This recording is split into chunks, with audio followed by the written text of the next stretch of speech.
বড় মই নিয়ে ফায়ার সার্ভিসের কর্মীরা এই উঁচু গাছের মাথায় ওঠার প্রস্তুতি নিচ্ছেন। ধীরে ধীরে দেখা যাবে প্রকৃত ঘটনা। সোশ্যাল মিডিয়ায় এমন দৃশ্য দেখানো নিষেধ আছে, তাই প্রায় ৩০ ফুট উঁচু গাছের মগডালে ঝুলে থাকা প্রাণহীন দেহটি ঢেকে দেওয়া হলো। কষ্ট করে এত উপরে উঠে মগডালে ফাঁস নিয়ে কেন ঝুলতে হলো সুজন মিয়াকে? নাকি এর পেছনে অন্য কোনো রহস্য লুকিয়ে আছে? এই জায়গাটি সুনামগঞ্জের পৌর শহরের শোলঘর এলাকা। ২২ নভেম্বর শনিবার সকালে এক দুঃসহ পরিস্থিতি তৈরি হয় সেখানে। নায়াসিনামাইড ও স্যালিসাইলিক সমৃদ্ধ লিলি ফেস ওয়াশ, যা ফেসের ডেড স্কিন সেল দূর করে দেয় দ্বিগুণ ফাস্টার ব্রাইটেনিং। প্রাচীর ঘেরা সুনামগঞ্জ জেলা প্রাণী সম্পদ অধিদপ্তরের কার্যালয় প্রাঙ্গণের একটি গাছের মগডালে ঝুলতে দেখা যায় সুজন মিয়াকে। লোকে বলাবলি করছিল, আহারে, এ কেমন স্বাদের মৃত্যু, নাকি অন্য কিছু ঘটেছে সুজন মিয়ার সঙ্গে। আহাজারি মাতম আর শোকাহত মানুষের উপস্থিতিতে মগডাল থেকে পাড়া হয় ঝুলে থাকা প্রাণ প্রদীপ নিভে যাওয়া সুজন মিয়াকে।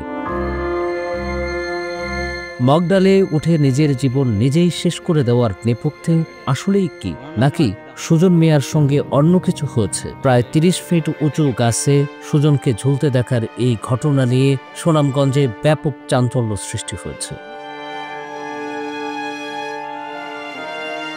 সুজন মিয়ার বোন আসমা খাতুন জানালেন আবেগ ভরা কিছু তথ্য। রাত ৯টার সময় আমি রাঁধছি, রাঁধতে একটা জ্যাকেট আনছে ২০০ টাকা কিনে, জ্যাকেটটা কিনতে পাক করে গেছে, জ্যাকেটটা ২০০ টাকা আনছি, কিলান হয়েছে, আমাকে সুন্দর হয়েছে, খাফা ওইটা করতে দিলে এটা করতে দেওয়া বাইরে আছে। আমি তো সুজন ভাত খাইলাম, না ভাত খাইতাম না, তো কই যাও, আমি দোকানে যাইতেছি, দোকানের কথা কই আর আমার ভাই গেছে না, মোবাইলও তো আইছে ঘরে, যে মোবাইল করে জিগায় মুখ হয়ে গেছে, হন বিছনাত গেদি মোবাইল রয়েছে। স্থানীয় বাসিন্দা ও পুলিশ ঘটনাস্থলে এসে কি দেখলেন জেনে আসা যাক তাদের মুখ থেকে। উপরে জ্যাকেট উপরে লোকটি আর ওই যে এত করে কল্পনার বাইরে, এই যে আধার মানুষ আছে, দেখা তাইছে, দেখে কার মার কার ভূত চলে, এখনো বাড়ি দিকে না গার্জিয়ান নিচ্ছি, আমি বলতাম পারলাম না আইছি।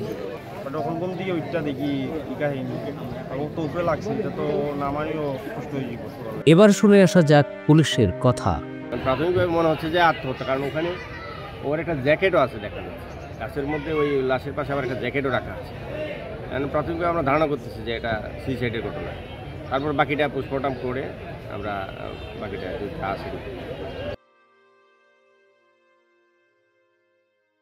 নায়াসিনামাইড ও স্যালিসাইলিক সমৃদ্ধ লিলি ফেস ওয়াশ, যা ফেসের ডেড স্কিন সেল দূর করে দেয় দ্বিগুণ ফাস্টার ব্রাইটেনিং।